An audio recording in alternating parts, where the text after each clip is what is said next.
escondido, e não deixeis cair em tentação. Uma cena incrível. No interior de São Paulo, uma cidade inteira reza nas ruas pela menina que assumiu a personalidade de um garoto que morreu há 3 anos. É a última oração, o último terço de uma novena que o espírito do garoto teria pedido aos parentes e amigos. Chegou a hora de Isaura de Oliveira Freitas voltar a ser uma criança como as outras. Ressurgir dos mortos, subir aos céus, está sentada à mão direita de Deus Pai Todo-Poderoso. Você viu a história aqui no Fantástico. Isaura, uma menina de 13 anos, morava com os pais e os 3 irmãos nesta casa, na zona rural de Pacaembu, uma pequena cidade a mais de 600 quilômetros de São Paulo. Há 2 meses, ela começou a se queixar de dores de cabeça. Teve uma febre muito forte e, quando se levantou da cama, não falava mais. Escreveu apenas um bilhete aos pais. Dizia: não sou daqui, não conheço vocês, meu nome é Ailton, quero meus pais verdadeiros. Dona Ilse e seu Rosalvo sabiam de que Ailton ela estava falando. Era Ailton Machado da Silva, um primo distante que tinha morrido afogado exatamente 3 anos antes. Ele morava nesta outra casa, na cidade de São João do Paudalho, bem longe de onde Isaura vivia. Os dois jamais haviam se conhecido, mas agora Isaura dizia ser Ailton. Ela foi viver com os pais dele, passou a usar as roupas do menino, e o mais incrível, o mais difícil de entender é que Isaura reconhecia cada parente, cada amigo de Ailton. E na cidade inteira todo mundo aceitou. Primeiro com surpresa, depois com a maior naturalidade, aquele novo estranho fato. Ailton tinha voltado, estava vivo novamente, só que agora no corpo de uma menina. Eu tenho mais certeza por causa disso, porque eu cheguei aqui, conversando com a mãe dele e tudo, ele só deu uma olhada para me escrever o meu nome no caderno. Aí pegou e deu um abraço em mim, um abraço que parecia uma pessoa que fazia muitos anos que não se via. Aí depois ele falou que me conhecia, falou o nome da minha mãe, falou onde eu morava, falou tudo. Quando logo que ele chegou, ele marcou meu nome sem ninguém falar pra ele. Reconheceu a senhora? Reconheceu. Ele não falou quem era, mas escreveu. Por que você veio? Por que você voltou? Porque sim, ele falou. Falando sempre assim, com a boca fechada, de um modo muito difícil de se entender, a pessoa que dizia ser Ailton fez apenas uma promessa. Iria embora no último dia de uma novena, rezada por todo o povo da cidade. Nesse dia, Isaura voltaria a ser uma criança comum. A novena terminou. A rua onde moram os pais de Ailton ficou interrompida. A polícia teve de organizar uma fila. Todos queriam ver o menino pela última vez. Mas, apesar da promessa, ele não deixou o corpo de Isaura. Disse apenas que ainda não estava na hora. E muito longe dali, a quase 80 quilômetros, numa humilde casa de lavradores, o pai de Isaura teve medo de que a filha nunca mais voltasse. Ave Maria. E aí a gente, puxa vida, aí a gente fica muito desgostoso da vida, né? Mas a Deus querer, acho que pensa que ela vem bem, né? Sabia, né? Boa, né? O senhor tem rezado esses dias? Puxa vida, eu só falta rezar toda hora para ver, né?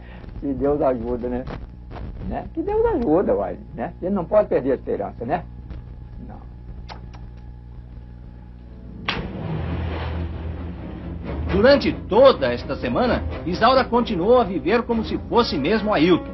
E aconteceram muitas coisas inexplicáveis. Uma delas, Isaura nunca soube nadar ao contrário de Ailton, e não perdia uma chance de tomar banho nesta piscina, na casa de um vizinho. Agora, Isaura também nadava.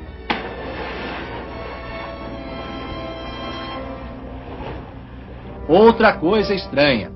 Isaura jamais tinha andado de bicicleta. Os pais dela, muito pobres, não podiam comprar um brinquedo desses para a filha.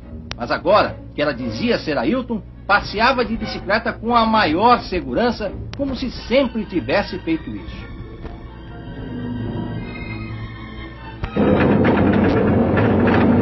Nós resolvemos submeter a menina a uma prova mais difícil. Pedimos que ela mostrasse o lugar onde Ailton havia morrido, no Rio Paraná. Dentro do carro, a primeira surpresa. Isaura sabia o caminho certo, embora jamais tivesse ido lá. É um cruzamento. Por onde é que vai até o rio? É lá pela frente, é reto, pega a esquerda, pega a direita. Por onde é que é? Pra lá? É pra lá mesmo? É pra lá.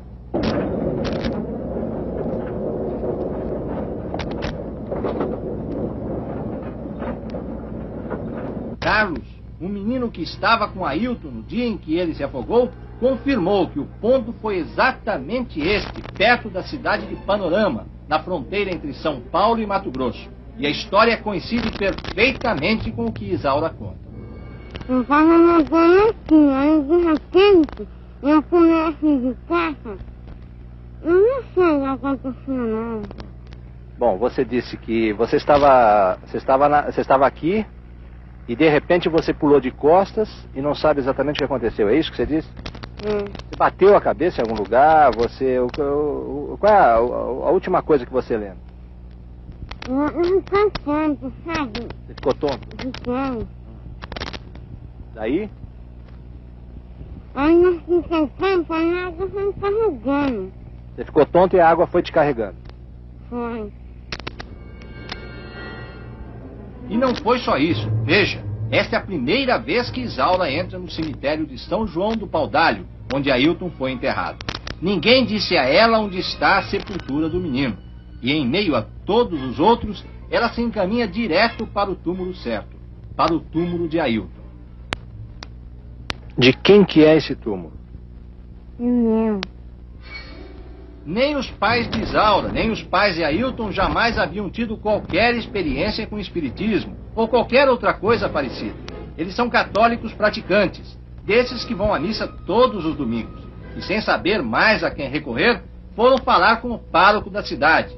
Mas o padre Dimas Martins disse que a explicação para tudo isso não está no campo da fé. Ele não duvida de Isaura, não acha que seja uma farsa e afirma que se trata de um fenômeno puramente parapsicológico.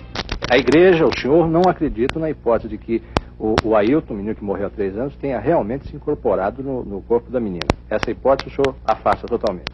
Afasto totalmente, né? Porque acho que vai contra a fé, contra o cristianismo, né? Porque não admite a reencarnação. Então vai contra a nossa fé. O senhor viu o menino? Vi. E sensação, que tipo de reação o senhor teve quando viu?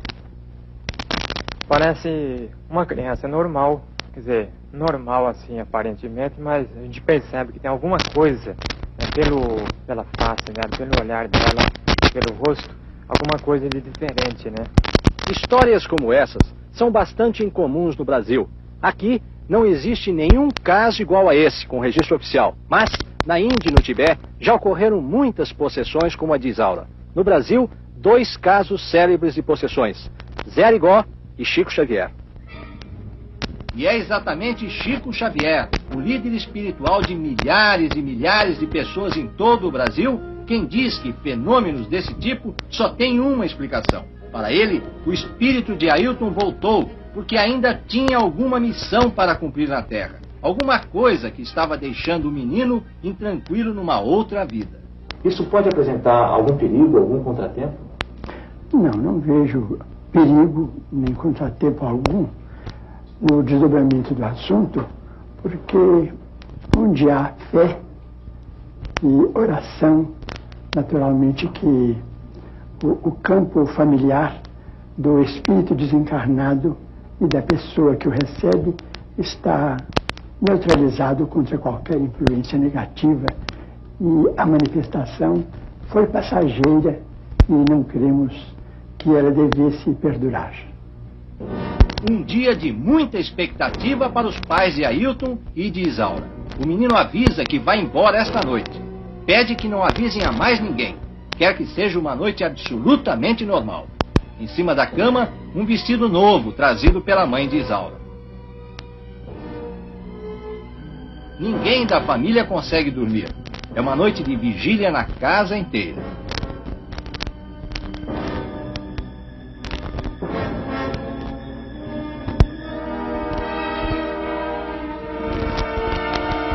É de manhã, e a pessoa que sai do quarto parece mesmo diferente. Um ar abatido, cara de quem chorou bastante e um certo jeito de vergonha, exatamente como de uma menina que descobre, de repente, que está usando roupas de homem. A expectativa de toda a família é muito grande. Como é que é teu nome? Meu nome é Isaura. Isaura, onde é que você estava esse tempo todo?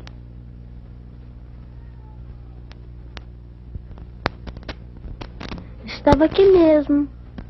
Você já tinha me visto antes? Já. Quem é o Ailton?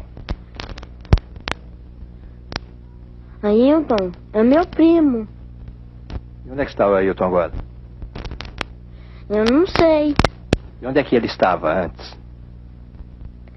Eu também não sei. Isaura pede ajuda à mãe para trocar de roupa, para colocar o vestido. Por que você chorou? Porque dá saudade dele. Saudade de quem? Do Ailton. Ele foi embora. É. Quer dizer que você é Isaura, não é o Ailton? É. Vai voltar a ser o Ailton algum dia? Acho que não. Você estava dizendo que o Ailton disse que não vai voltar mais? Ou ele volta? Não sei. Mesmo para quem não quer acreditar em nada disso, é impossível deixar de reconhecer uma coisa. Isaura parece agora muito diferente do tempo em que dizia ser Ailton. Parece ser mesmo outra pessoa. Como explicar uma história tão estranha, tão incrível quanto essa? Pode-se até falar em farsa, mas seria possível enganar uma cidade inteira? Os espíritas asseguram que se trata de reencarnação. Os católicos não aceitam isso. E o Dr. Eduardo Mascarenhas, um psiquiatra e psicanalista conhecido e respeitado no Brasil inteiro, diz que é difícil até para a ciência explicar um caso assim. Quer dizer, o que nós psicanalistas descobrimos é que as crianças têm uma incrível capacidade de se identificar com seu pai, com sua mãe, com seus irmãos, com seus amigos, enfim, com todas as pessoas que as cercam, inclusive com pessoas que elas nunca viram. Às vezes, um pai, por exemplo, que morreu na época do seu nascimento, ela só de ouvir contar sobre ele, ela já fica extremamente semelhante a várias características que nunca ela, de fato, teve a oportunidade de ver. Isso é um fenômeno extremamente comum. Dada uma determinada personalidade, a gente saca como é que é o futuro de uma pessoa e pode ir fazendo coisas muito semelhantes a que essas pessoas iriam fazer nas suas próprias vidas. Nesse sentido, a psicanálise é capaz de explicar alguns dos fenômenos que cercam o caso dessa menina. Mas veja bem, essa menina não sabia nadar. Quando ela se transformou em menino, aprendeu a nadar. De um dia para o outro. Aprendeu a andar de bicicleta. A menina não sabia andar de bicicleta. Ela reconheceu uma cidade toda. Ela descobriu o caminho do rio onde o menino havia se afogado, sem ter antes passado por lá. Ela foi ao cemitério e descobriu a sepultura. Para isso tudo, a psicanálise tem explicação? Olha, para algumas dessas coisas a psicanálise poderia explicar. Por exemplo, o ato de nadar, o ato de andar de bicicleta, eles são quase que atos instintivos e naturais. Nós só não conseguimos nadar e andar de bicicleta porque nós ficamos com medo. O medo nos torna tensos e nós perdemos a espontaneidade dos nossos movimentos.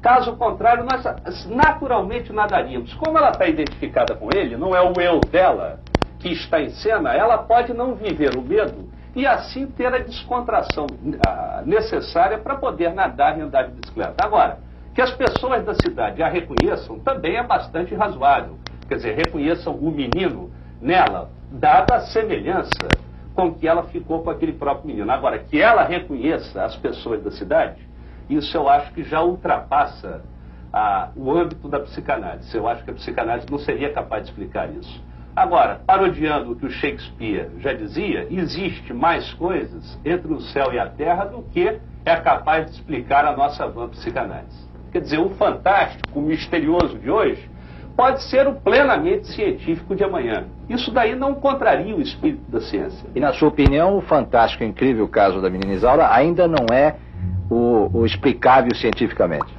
Na sua plenitude, não. Alguns dos aspectos dele já estão incluídos no saber científico. Agora, outros aspectos dele ultrapassam o saber científico contemporâneo. De quem que é esse túmulo? Meu.